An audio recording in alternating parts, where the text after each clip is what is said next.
That's the not so subtle way of saying we are calling this meeting to order. The land on which we gather today is the traditional territory of the Anishinaabe, the Haudenosaunee, the Attawandarock, and the Mississauga peoples, many of whom continue to live and work here today. This territory is covered by the Upper Canada treaties and is within the land protected by the Dish with One Spoon Wampum Agreement. Today, this gathering place is home to many Indigenous people, many made up of First Nations, Inuit, and Métis. The Dish with One Spoon Wampum Agreement should remind us of our responsibility to ensure the Dish, the territories on which we live and work, is never emptied, and that we take care of the land and its inhabitants in a way that ensures its future sustainability. So welcome to you here in the auditorium and those joining by YouTube to this hearing of the Committee of Adjustment for the City of St. Catharines. Everyone present will be given an opportunity to comment on the applications being heard. Please note that the Committee of Adjustment hearing is being recorded, as we have heard. There are two major types of applications to this committee. Applications for consent and severance, and applications for minor variances to municipal zoning bylaws, municipal bylaw requirements. Evidence may be required to be given under oath if deemed necessary. Please address all your comments and questions through the chair. Additionally, please maintain respect while communicating with committee staff and other meeting participants to ensure a smooth, orderly discussion. Copies of all decisions will be mailed to the applicant and any other person who appeared before the committee or filed a written request to receive a notice of decision. Pursuant to the More Homes Built Faster Act and in the matter of consent applications, the applicant, the minister, or a specified person or public body that has an interest in the matter has the right to appeal either the decision itself or the conditions of consent to the Ontario Land Tribunal within 20 days of the mailing of the decision. Minor variance decisions may also be appealed. However, they must be made within 20 days of the making of the decision at a cost of $400. Are there any amendments or additions to the agenda? There are two amendments. One is a request for a deferral for 61 Bunting Road has been requested, and a staff memo for the minor change of conditions for 378 Niagara Street was received late this afternoon and circulated to the committee. Does the committee wish me to read those comments at that time out, or? At that time, yes. Okay. Where I'm over here, right. Do we have a motion to approve the agenda? Thank you, David. May I have a motion, please, to adopt the minutes of the previous meeting? Thank you, Dale.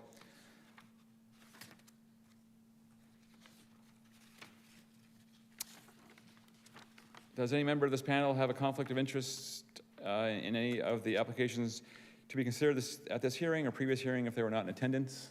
No, no, no, no. Request for withdrawal and adjournment. So we have a request for 61 Bunting Road for a deferral of the application. Is the applicant here, a representative here? Please come down to this end of the table, turn on your mic, and provide us with your name, address, and any additional information you wish with respect to your deferral request. Thanks, Mr. Chair. I'm Adam Moot. I'm the agent for the property owners. We have requested a deferral respectfully to city staff, as when the technical report was released to us on Monday, we found some issues that we think we can overcome. So we anticipate meeting with city staff in the near future, and ideally we would like to be on the next committee agenda whenever the dates are. I'm not familiar with that. So. Yeah. A month-ish from now, okay. We'll get a more specific date. Well, the next date will be, I know the answer. It's going to be August 7th. Okay. No, that's a special hearing. Well, it's special, August 20th. That's the one that comes right after. Okay. So August 20th then, you'll be back? Ideally, that all depends on accommodating city staff's vacation. And ultimately, you can come back whenever you want. So right. if we give you a 3-month window, you can come back as early as you need to. Perfect. Thank you, Mr. Chair. All right, thank you. Any questions from the members of the committee?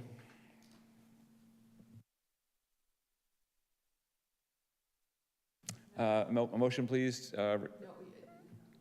This regarding this application, we came here today assuming we would be hearing the application, but in this case, and sorry to waste your time, in this case, the applicant has seen something in the report or whatever they wish to address and want more time to do so. So we're actually voting on deferring the application to a future date, when you get to come back here again. You will get another notice, yeah. Yeah. So thank you for your time this evening. Motion to defer this application, Tom? I move that application A2925 be deferred by up to 2 months to the September hearing. Great. All those in favor of the motion? Okay, we'll see you sometime between now and September. Thank you, Mr. Chair. Thank you, committee members.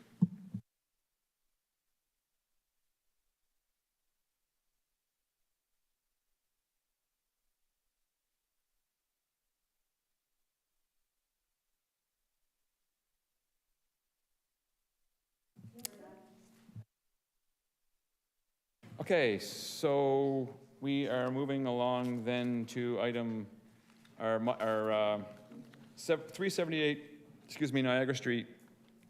Is that applicant here? Please come down where the other gentleman sat. This is a request by the owner requesting a minor change of condition to change the condition of the previous application regarding tree removal and protection. The details are in the agenda. Is there anything you wish to add to the conversation? And if you could turn your microphone on, which is the lower right-hand button with the little...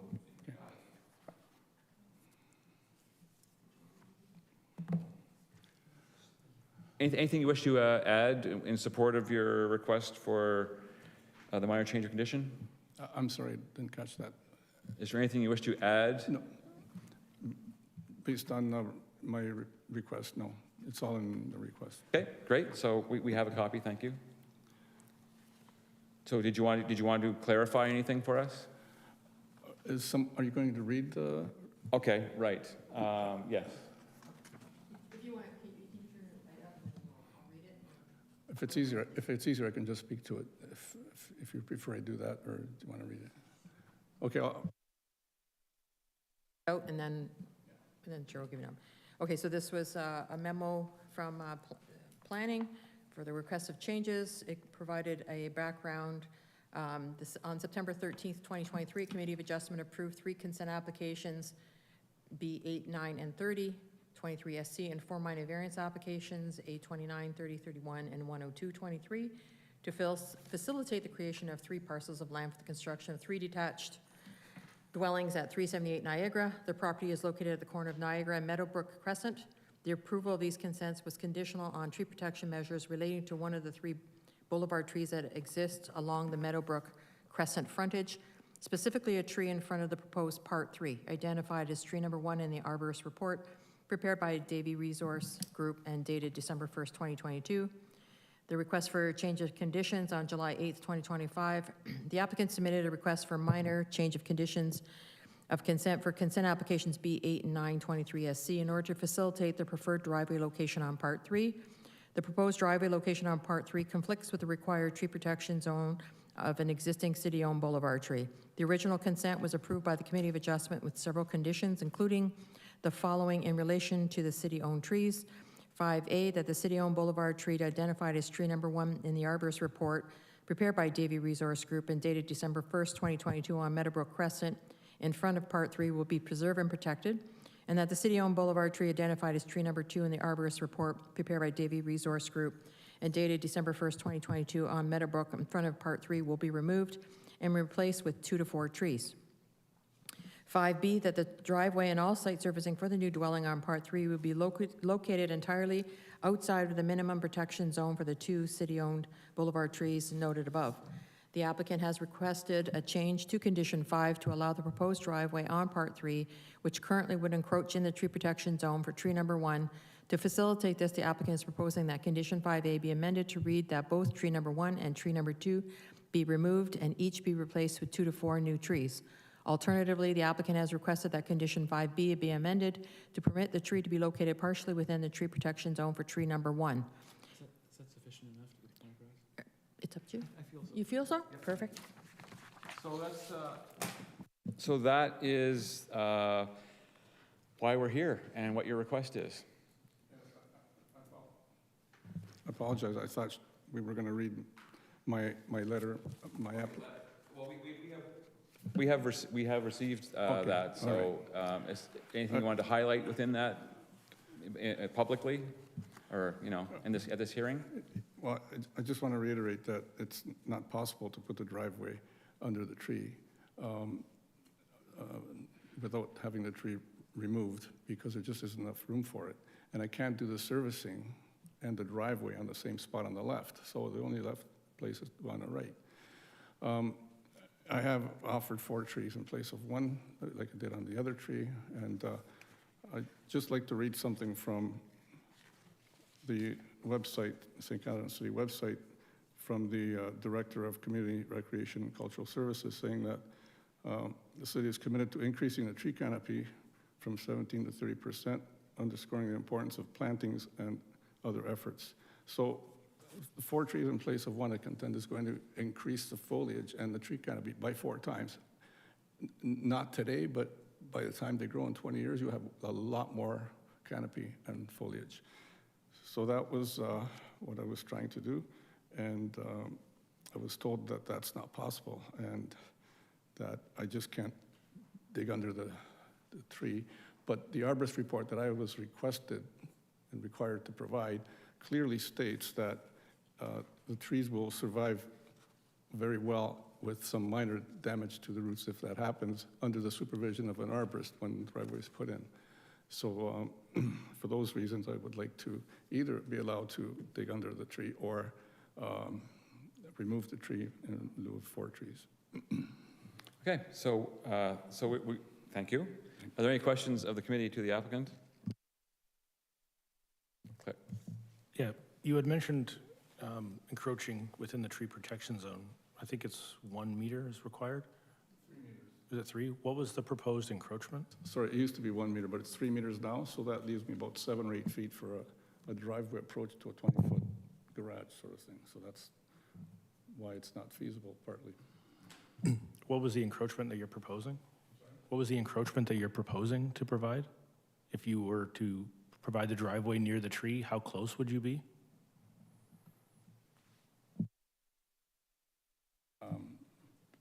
The driveway would have to be probably within 1 meter of the tree. But again, under the supervision of an arborist. Like, we only have to dig about 8 inches, which is, you know, I dig my garden deeper than that, right? So by hand digging and soft methods, you can avoid injuring the tree, and it'll be done under the supervision of an arborist. But the main solution is to have the tree removed so that we have clear access. The tree right now is so large that the branches will be in front of the driver trying to get through the tree to go through the driveway, but. So at this point, we're, as per what Elaine read in, it is in line with what your request, it captures what your request is, to accommodate, again, the services coming in, the driveway, and trees, and in this case, there's a 4-to-1 replacement ratio, so that's understood. Any further clarification? I guess just based on the other comment in the letter, through you to staff, it may not be ideal to put the driveway on the left side where the water and sewer laterals are, but if that was proposed, is there a mechanism within the existing application to do that under the site plan, or would that require another variance for what they're proposing with driveways side by side? Through the chair, they would not be likely to require another variance. They are allowed to put the driveways closer to one another. As stated in the staff memo, we, as staff, have in the past, from a design angle, avoided twinning driveways, preferring to keep them further apart for landscaping in between. But in this case, with the priority of preserving the city-owned boulevard tree, having those driveways closer together is not considered undesirable. So that is supportable by staff. And there would be room to do that. They could consider a narrower driveway, they can also flip the driveway. There are options there that staff can support and would not require additional changes through this forum or through rezoning or anything. Thank you so much. Anybody else from the committee have any questions, clarifications? Is there anybody in the gallery who wishes to speak to this application? At this point, if anyone is prepared to put a motion before us, that'd be great. Following consideration of all written and oral presentations, I move that the request for change of condition for consent application B08 and B09 23SC be denied.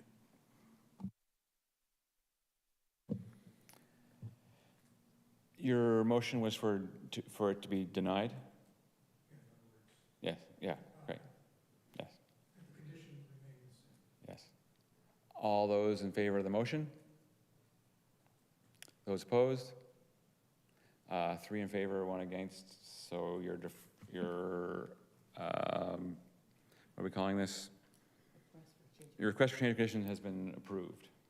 Just not, I'm sorry, but has been denied. I'm sorry, has been denied. Yeah, sorry to get your hopes up there for that 10th of a second, but, okay. So that would be the conclusion of this application. Thank you.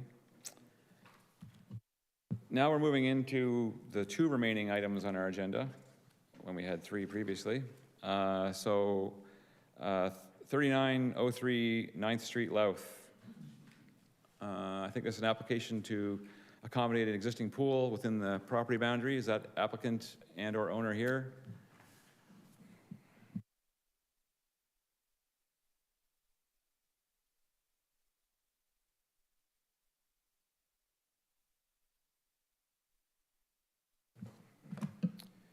Just state your name, address, and anything you wish to add to the application. Having read, presumably you read had the opportunity to read staff report. There are some conditions related to the severance, so you might want to comment on those. Yep, thank you. My name is Jim Frank. I am the agent and the owner of the neighboring parcel. So what I'm doing is just doing a lot line adjustment to accommodate an existing pool that was built in the 1980s. The property line, we found out recently, went through the middle of my pool, which is nice. So working with the neighbor, we've moved the property line the least amount possible, just to accommodate my existing pool and pool house. I did read the conditions and I have no concerns with them. Excellent, well done, thank you. Any questions, clarifications from the members of the committee? Anybody in the gallery wish to speak to this application? Back to the committee members for a motion. Following consideration of all written and oral presentations, I move the consent application B1125SC as presented in the notice of hearing be approved, subject to the conditions outlined in the technical report, as the consents are desirable and compatible with the surrounding area, have no adverse impacts on the surrounding properties, have regard to the provisions of Section 5124 of the Planning Act, conform with the policies of the city's official plan, and with conditions fulfilled will also comply with the zoning bylaw, maintains the intent and purpose of the provincial planning statement, and does not conflict with any applicable provincial plans. All those in favor of the motion? Okay, your application has been approved unanimously. Thank you. Last, 42 St. Paul Street, West. Come on down. This is a 4 minor variances to accommodate an existing triplex and a proposed detached accessory dwelling unit. It has to do with lot frontage and parking and a number of things. Oh, St. Paul Street, sorry, right. But there are minor variances, I got that part done. Right, so this is proposed apartment building consisting of 8 residential units. Requests for minor variances are below, and they have to do with minimum lot frontage, minimum interior side yard, minimum interior side yard to platform structures, and bicycle parking. Staff report recommends approval of some, rewording of others, and denial of some. So at this point, it's all in the report. I'm just breezing through it. So if you would please state your names, addresses, and anything you wish to add to this application. Good afternoon. My name is Eric Beauregard. I'm a planning coordinator at Upper Canada Consultants, and with me is William Hakoop, who's the planning manager at Upper Canada Consultants as well. And we're acting on behalf of the owners of the property. Okay, so at this time, did you want to comment on the staff report with respect to their suggestions for the variance applications? I do have a presentation that I would like to present to the committee. Thank you.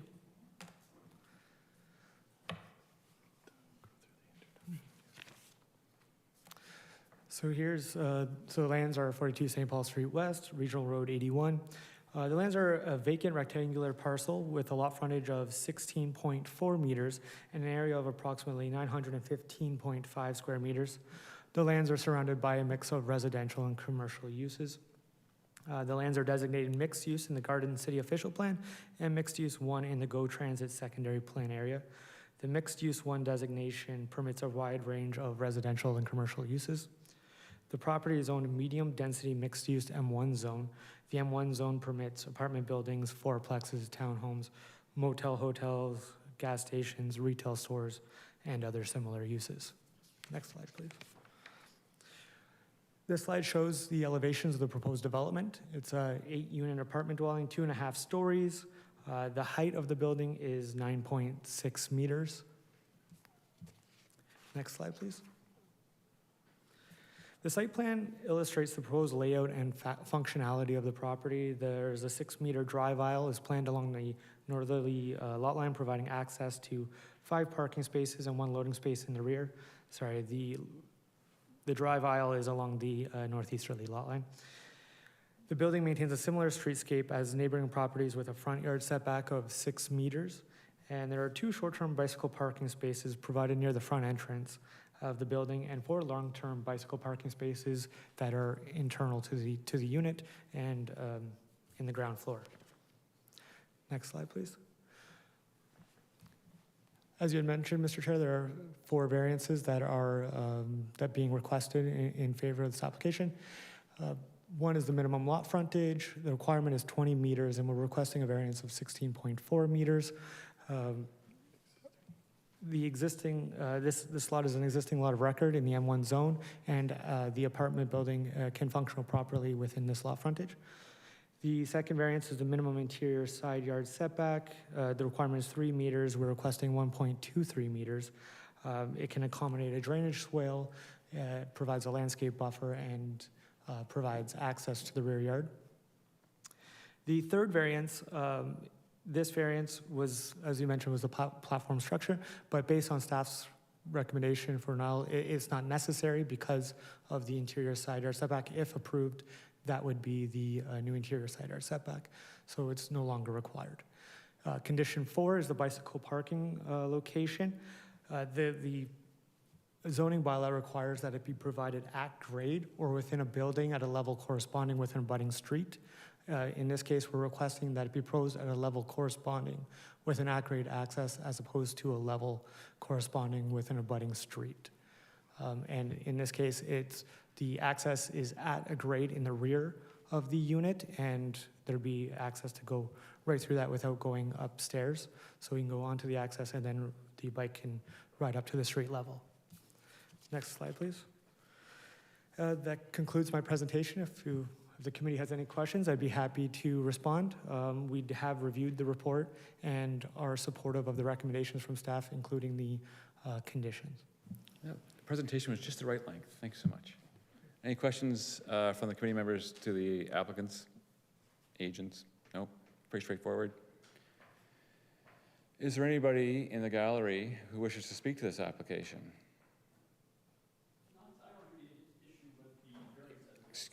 Unfortunately, we have to make it official, so if you could come down to the head of the horseshoe and sit down in that chair, turn on your mic, give us your name and address. Oh, yeah.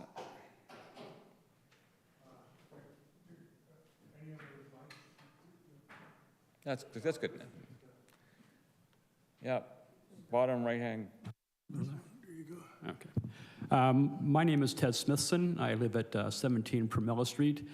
My property kitty corners the proposed development. I have no issue with the development whatsoever or the variance. That's not an issue. My concerns are going to be it's a sloped property. How are they going to mitigate the runoff and cause erosion? Number two would be the lighting. The current apartment building at 13 Primella Street has greatly affected the people at 15 Primella and the people at 38 St. Paul West. The illumination when they're on, they basically tell me they almost have to have sunglasses on because of the illumination. So that is a question I would have as to how they can mitigate that.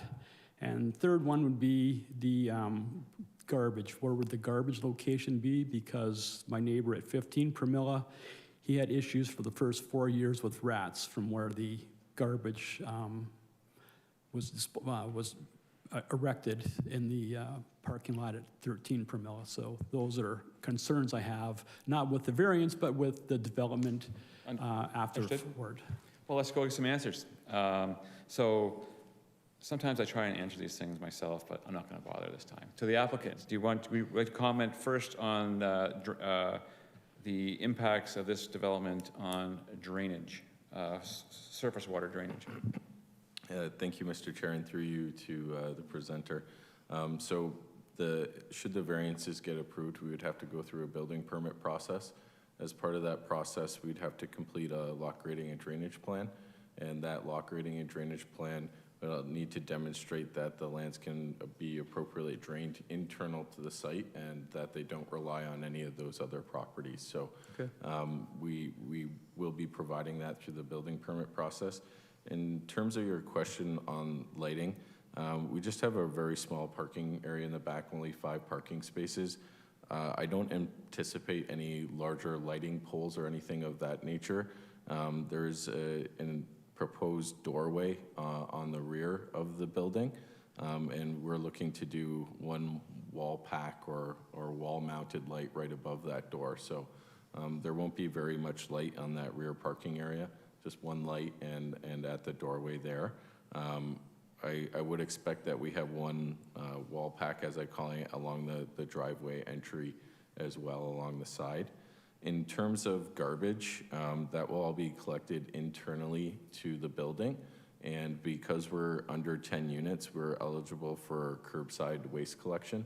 So it'd be like your typical situation for your house where on garbage day, you bring the garbage to the road and the region comes and picks it up. So that would be the situation here.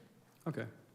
Because currently at 13, they have the garbage truck comes into the back. They've got a large dumpster in the back where the people throw their garbage or their garbage gets put in, and that's where the issue is. But if it's going to be street side, then I have, obviously that's not a concern then. We're happy to have been able to address your concerns. Thank you. Okay. Okay. Which button? The other individual back there, did you wish to speak to this application? Just observing. Okay, thank you. Are there any further questions or comments from committee members? Yeah, through you to staff, with the recommendations, does variance 3 have to be denied, or can it just be omitted in a motion or withdrawn, since it's no longer required? So right now we have staff, so we can do them one at a time because item variance 3 was dependent on the possible approval of variance 2, right?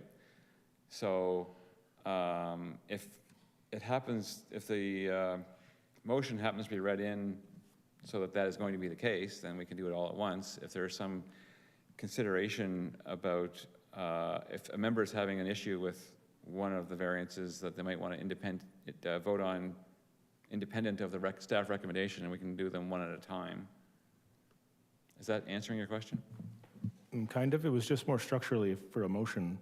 If variance 1, 2, and 4 are recommended for approval, and 3 is no longer required, if 2 is approved, do we need to go ahead and with recommendation in the staff report and deny variance 3, or can we just omit? Well, I think because it's written there, it's on the report, we have to address it. So yeah, is procedurally, does anybody up here want, yeah? Yeah, I'm happy to jump in. The way that the recommendation is written is so that variance 3 be denied because it's not needed as identified, but ultimately variance 2 will be and will have the effect of granting the same setback to the platform structure. So if committee should decide to approve it as written in the staff report, it'll have the intended effect to implement the apartment building that's proposed. So, knowing what you know now, it feels like you're the best qualified to propose this motion, make this motion. Following consideration of all written and oral presentations, I move that variance application A 2025, as presented in the notice of hearing, be approved with variance 1, 2, and 4 be approved, subject to the condition outlined for variance 2, as the variances are minor in nature, appropriate and desirable for the use of the land, and are in keeping with the general intent and purpose of the official plan and zoning bylaw. And variance 3 be denied. You're resisting this for some reason. Oh, just say it. And variance 3 be denied. You didn't say that under duress, did you? Okay. All those in favor of the motion, great. Your application's been approved unanimously. Thank you. And so concludes this evening's applications at the City of St. Catharines Committee of Adjustment. And we've already alluded to the fact that there will be a special hearing on August 7th, which we have quorum confirmed, and then our regular hearing will be on August 20th. Is there a motion to adjourn the meeting? Thank you. Meeting adjourned.